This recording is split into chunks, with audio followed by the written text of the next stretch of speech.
difference between that, the technology that underlies it, and the Bitcoin itself, which is clearly a bubble. Sure. You Absolutely. agree with that? Okay. So are you in it? Do you own Bitcoin? Hasn't Wall Street been a bubble? Hasn't Wall Street had bubbles? Hasn't real estate had bubbles? People invest in all of that. Let's not discourage the honest individual who wants to make a buck from getting involved. As long as if you got a little money to play with and invest, I'm going to tell you right now, look at the top 10 cryptocurrencies. They're going up in the next 3 to 5 years. Is it a risk? Absolutely. So's everything else. Why not make a buck? Can I check out crypto? Okay, wait. Dash digital cash. Please, Yes. please. Okay, so do you own Bitcoin?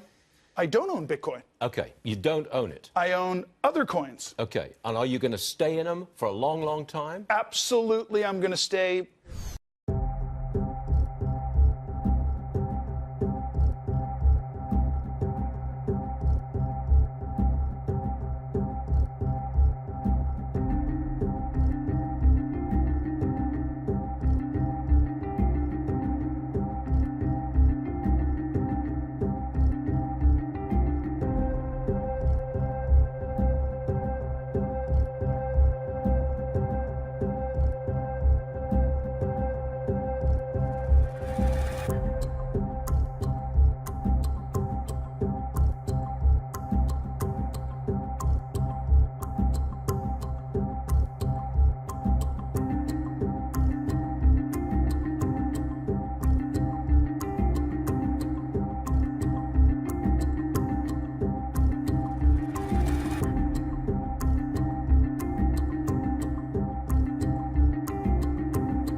Bitcoin exchange Ubit is filing for bankruptcy following a series of hacks. In the latest incident, cybercriminals actually stole nearly a fifth of its client holdings, about 17% to be exact. It's the second time this year that the exchange has been raided. In April, it lost $35 million. Luke McNamara is a senior cyber threat intelligence analyst at cyber company FireEye. He joins us live now. So, Luke, thank you so much for being with us.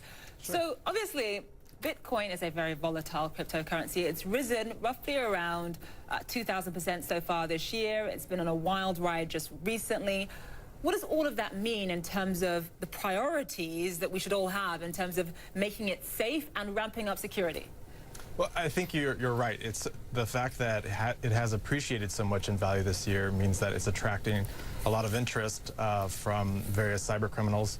In this case, we have noticed, starting really this year, North Korean actors that previously we have linked to the North Korean government and traditionally carry out cyber espionage and cyber destruction activities actually pivot to start going after places like cryptocurrency exchanges in South Korea in order to help bring in cash as sanctions have really ratcheted up this year.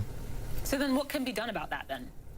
Well, I think one is user security, just educating users on proper security methods, using things like two-factor authentication. But I think you're also seeing, just last week, the South Korean government came out and instituted some new proposals and regulations, some of which are going to increase the security that these crypto exchanges are required to operate under. So why have these exchanges just been so slow to respond to the threat from hackers?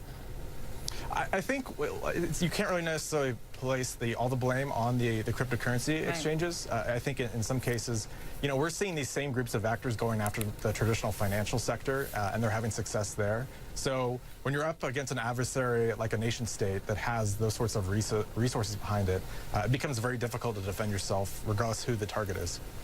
So for people at home who might be considering possibly investing in Bitcoin, they look at the numbers, they look at the massive jump, and they're thinking, maybe I should get in at some point. What do they really need to be aware of, do you think?